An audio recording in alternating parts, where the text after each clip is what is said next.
तो आज DC news India की टीम मौजूद है हरीश भाई छेड़ा जी के पास, जो मांझी नगर सेवक रह चुके हैं। तो हाल फिलहाल में राज्य का माहौल गरमाया हुआ है क्योंकि बीएमसी के चुनाव आने वाले हैं। सभी ने अपनी तैयारियां जोरों शोरों पर शुरू कर दी है। पक्ष विपक्ष की जो हमलेबाजी है वो शुरू हो गई है। इस बीच हमारे साथ है मांझी नगर सेवक हरीश भाई छेड़ा। हरीश भाई छेड़ा जी, आपका डीसी न्यूज़ इंडिया पर स्वागत है। खूब खूब धन्यवाद। हरीश भाई छेड़ा जी, मुझे बताइए, जैसे आप पूर्व नगर सेवक रह चुके हैं, तो आपके कार्यकाल में ऐसे क्या मुख्य काम आपने किए हैं जिनसे मुंबईकरों का जो है विकास हो पाया है, मुंबई का बेसिकली विकास हो पाया है? देखिए, पब्लिक ने, जनता ने तो हमको 5 वर्ष दिए थे, परंतु जो परिस्थिति निर्माण हुई उसके कारण पिछले 9 वर्षों से मैं जनता की सेवा कर रहा हूँ। 5 वर्ष नगर सेवक करके और उसके बाद के 4 वर्ष मांझी नगर सेवक करके। प्रारंभ में जब मैं नगर सेवक बना तो उसके बाद चूँकि मैं खुद सिविल इंजीनियर हूँ और मैंने अच्छी तरह से डीपी प्लान को स्टडी किया मेरे वार्ड के, और मैंने देखा कि मेरे वार्ड में 2 ऐसे ग्राउंड पड़े थे जिनका अच्छे ढंग से उपयोग नहीं हो रहा था, मिसयूज़ हो रहा था। दोनों ग्राउंड एक दूसरे को लग के थे। वो दोनों ग्राउंड को मिलाकर मैंने एक अच्छे स्टेडियम का निर्माण करने का निश्चय किया और उसका प्लान बना के उसका इम्प्लीमेंटेशन किया। आज लोक नेता गोपीनाथ मुंडे क्रीड़ा संकुल करके 12 एकड़ में एक बहुत ही शानदार क्रीड़ा संकुल बना है, जिसका लाभ लोगों को मिल रहा है। आपने जैसे बताया डीपी प्लान करके, आपने अभी कुछ जिक्र किया उस चीज़ का। डीपी प्लान क्या होता है, आप अपने हमारे दर्शकों को ज़रा बताइए। डेवलपमेंट प्लान, जिसके आधार पर पूरे मुंबई शहर का विकास होता है। ये इस प्लान के अंदर कहाँ गार्डन होना चाहिए, कहाँ रोड होना चाहिए, कितना चौड़ा रोड होना चाहिए, कहाँ पर प्लेग्राउंड होना चाहिए, कहाँ शाला स्कूल का रिजर्वेशन होना चाहिए, अलग अलग एमिनिटीज़, वेलफेयर सेंटर से लेकर, और इन सब का प्रोविज़न उस प्लान में होता है। और ये प्लान 2034 तक अभी लागू हुआ है, 2014 से 2034 तक। तो ये हमारे कार्यकाल में जो पास हुआ उसके हिसाब से हम मुंबई का विकास का काम उसी प्लान के आधार पर करते हैं। जैसे आपने कहा कि मुंबई का विकास का जो है आप लोग का लक्ष्य है, तो अगर महायुति की जीत होती है बीएमसी इलेक्शन में, तो आप लोगों का सबसे पहले मेन एजेंडा कहाँ रहेगा? किस बेसिस पे आप विकास करेंगे? सड़कों से लेकर सड़कों का विकास करेंगे, शिक्षा का विकास करेंगे, या ड्रग्स का भी बड़ा मुद्दा है मुंबई के अंदर? जो युवक हैं जो उस पर फिसलते जाते हैं, उस पर धंसते जाते हैं, मैं बोलूँ, तो क्या है आप लोग का मुख्य प्लान? सबसे पहले तो अगर महायुति की, अगर मैं मानता नहीं हूँ, महायुति का ही मेयर बनने वाला है और निश्चित तौर पर बनने वाला है। और सबसे पहले मेरा जो लक्ष्य रहेगा वो एक ईमानदार और स्वच्छ प्रशासन देने का एक निर्णय रहेगा। पिछले अनेक वर्षों से मुंबई महानगर पालिका में जिस तरह से प्रशासन चल रहा है और भ्रष्टाचार चल रहा है, उसके कारण मुंबई करों का जो टैक्स पेयर्स का पैसा है वो सब अच्छी तरह से उपयोग नहीं हो रहा है। तो एक स्वच्छ प्रशासन देने का, और उसके बाद में जो मुंबई महानगर पालिका के मुख्य उद्देश्य हैं, शिक्षा, स्वास्थ्य और अच्छा प्रशासन, स्वच्छता एक ऐसा विषय है जिसको लेकर हमारे प्रधानमंत्री मोदी जी भी चिंतित हैं और उन्होंने स्वच्छता के ऊपर बहुत काम किया है। तो सबसे पहला मेरा तो, अगर हमारी महायुति की सरकार आई तो आएगी, और आने के बाद में सबसे पहले स्वच्छता, और बहुत सारे निर्णय ऐसे आप अभी देखते हैं तो सुप्रीम कोर्ट का निर्णय है कि स्टेशन के आजू बाजू में हॉकर्स नहीं बैठने चाहिए 100 मीटर तक, परंतु वो भ्रष्टाचार के कारण उसका इम्प्लीमेंटेशन नहीं होता है। तो ऐसी सारी जो समस्याएं हैं, जो नियम तो बने हुए हैं पर नियम का इम्प्लीमेंटेशन अच्छे ढंग से नहीं हो रहा है, तो वो हो, ये हम लोग देखेंगे। अच्छा स्वास्थ्य का अच्छा विकास हो। मेरे कार्यकाल में हमने यहाँ पर भगवती हॉस्पिटल 520 बेड की, उसका विकास किया है, और आधुनिक ऐसे हॉस्पिटल हम बनाइए, उसका भी उद्घाटन हम करेंगे। और लोगों को अच्छी से अच्छी सुविधा मिले, इसके लिए प्रयास करेंगे। जैसे आपने अभी हॉकर्स की बात की, वहाँ पे जो लेन है, तो हॉकर्स का कहना है कि हफ्ता वसूली की जाती है। कुछ लोगों का ये भी कहना है कि जो अभी रूलिंग पार्टी है उनके कुछ लोग हफ्ता वसूली करते हैं। उस पर आप लोगों ने कुछ एक्शन लिया है? समय समय पर हॉकर्स की जो समस्या है उस पर मैंने महानगर पालिका में जब भी हमारा सभागृह चलता है उसमें मैंने इस मुद्दे को उठाया है और मैंने जोर देकर कहा है कि मुंबई में हॉकर्स पॉलिसी का इम्प्लीमेंटेशन होना चाहिए। ये हॉकर्स पॉलिसी बनी है परंतु अभी तक उसका इम्प्लीमेंटेशन हुआ नहीं। अगर हॉकर्स पॉलिसी का इम्प्लीमेंटेशन होगा तो जो पुराने हॉकर्स है उनको व्यवस्थित बैठने की एक जगह, जो लिमिटेड जगह है वहाँ पे मिलेगी, परंतु जो रोडों का, फुटपाथ का जो एनक्रोचमेंट होता है, और जहाँ तक हफ्ता वसूली की आपने बात की तो मैंने आपको वही बताया कि जो स्वच्छ प्रशासन देना है तो ये हफ्ता वसूली, भ्रष्टाचार, ये सब बंद होना चाहिए। ये जो चल रहा है ये गलत है और मुझे तो स्वच्छ और ईमानदार नगर सेवक करके पूरे मुंबई में पहचाना जाता है। जैसे आपने बोला हॉकर्स पॉलिसी इम्प्लीमेंट होनी चाहिए, तो आप हमारे दर्शकों को बताएं कि ये हॉकर्स पॉलिसी है क्या और कब तक लागू होगी, अगर अब तक नहीं हुई है तो? हॉकर्स पॉलिसी का मतलब है कि अभी जो यहाँ पर मुंबई में फुटपाथ पर जो व्यापार करते हैं, धंधा करते हैं, जो गरीब लोग हैं जिनकी दुकान नहीं है परंतु वो फुटपाथ पर कहीं पर भी बैठकर अपना धंधा करते हैं, उनको एक ऑर्गेनाइज ढंग से एक ऐसी जगह दी जाए जहाँ वो बैठ के कर सके, अपना व्यवसाय कर सके। क्योंकि जैसे सब खास करके इसमें सब्जी भाजी बेचने वाले लोग रहते हैं और सब्जी भाजी लोगों को भी आवश्यकता लगती है, परंतु कोई कहीं भी बैठ जाता है, उसके कारण फुटपाथ एनक्रोच होती है, रास्तों पे प्रॉब्लम होती है।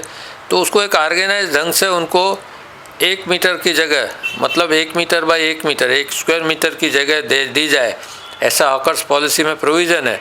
और वो ऐसी जगह दी जाए जिससे उसके कारण लोगों को यातायात में, पार्किंग में तकलीफ़ नहीं हो, ऐसा उसमें प्रोविज़न है। बतौर नगर सेवक जो आपने पहले 5 साल काम किया, उसके बाद बतौर माजी नगर सेवक आपने कहा जैसे आपने 4 साल अभी काम किया और अभी बीएमसी इलेक्शन होने वाले हैं, तो उसके दरमियान बतौर नगर सेवक और बतौर माजी नगर सेवक किन किन चुनौतियों का आपको सामना करना पड़ा? किस किस तरह की शिकायतें लोगों की आती थी आपके पास और आप उसका जो है सोल्यूशन कैसे करते थे? सबसे बड़ी चुनौती तो मेरे सामने कोविड के समय आई, क्योंकि कोविड के समय ये जो महामारी थी, पहला फेस और दूसरा फेस, उस समय लोगों को कुछ सूझता नहीं था, लोग डर गए थे।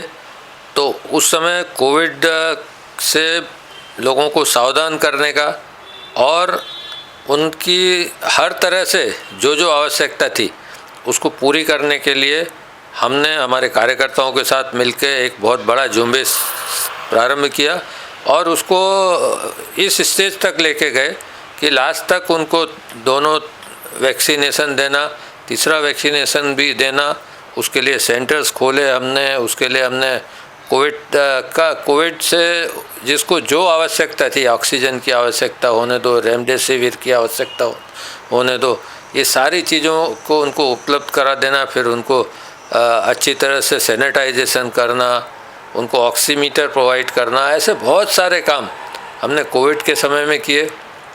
और सबसे बड़ा तो चैलेंज जो आता था कि मुंबई में अच्छी बरसात होती है। आप जानते हैं कि 100 इंच से ज़्यादा बरसात मुंबई में हो जाती है, 80-90 इंच, 100 इंच बरसात, परंतु उसके बावजूद भी लोगों को समय से पूरा पानी नहीं मिलता है।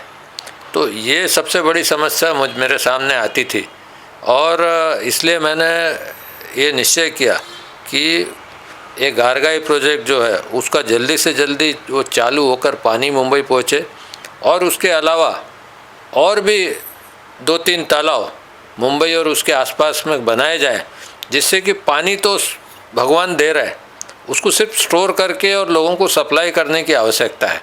और आप अभी देखेंगे तो पूरे मुंबई का पुनर्विकास हो रहा है। जहाँ पे 4 माले की बिल्डिंग थी वहाँ 22 माले की बिल्डिंग बन रही। ज़्यादा से ज़्यादा लोग मुंबई में आ रहे हैं, मुंबई की लोक संख्या बढ़ती जा रही। तो उसके कारण पानी तो हमको लोगों को देना पड़ेगा, क्योंकि लोगों की सब एक ही आवश्यकता रहती है कि पेड़, खाना पीना और रहना। तो पीने के लिए अगर पानी नहीं होगा सब पर्याप्त तो मुश्किल है। इसलिए मुंबई महानगर पालिका में अगर जब भी भाजपा प्रेरित सरकार आई तो सबसे बड़ा हमारा पहला काम यही रहेगा कि हम अधिक से अधिक पानी स्टोरेज करने की और सप्लाई करने की व्यवस्था करें। जैसे आपने कहा कि अभी कोई शंका नहीं है आपको जो महायुति का अच्छा प्रदर्शन रहेगा बीएमसी इलेक्शन में, पर विपक्ष की ओर से कहना है कि महायुति जो है तटस्थ हो जाएगी, महायुति जीत नहीं पाएगी और वो जीत जाएंगे क्योंकि लोगों का विश्वास और समर्थन उनके पास है। तो आप कैसे दावा करते हैं कि लोगों का विश्वास और समर्थन आप लोग के पास है? देखिए, मैं आपको बताता हूँ कि जिस तरह से इस देश की राजनीति चल रही है, आप तो चैनल और दूर सब इसके माध्यम से, प्रसार माध्यम से आप देख रहे हैं कि जिस तरह से लोगों ने भारतीय जनता पार्टी के ऊपर विश्वास जताया है, फिर वो बिहार का चुनाव होने दो या जहाँ जहाँ भी चुनाव हुए, अभी तक तो केरल में भी तिरुवनंतपुरम की महानगर पालिका में भाजपा की सरकार आई, जहाँ पहली बार लोगों ने भाजपा को चुना। मोदी जी के कामकाज से पूरे विश्व को उन्होंने जो प्रभावित किया है और उसका ही असर ऐसा महाराष्ट्र में हमारे देवेंद्र जी लेकर आए।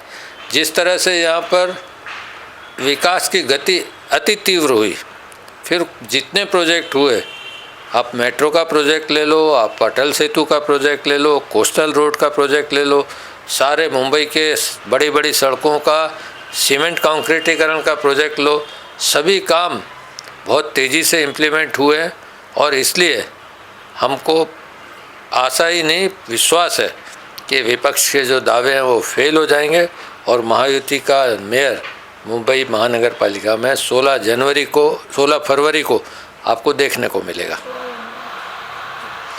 तो जैसे आपने कहा कि 16 जनवरी को जब रिज़ल्ट आएंगे तो चीज़ें साफ़ हो जाएगी, तस्वीर साफ़ हो जाएगी।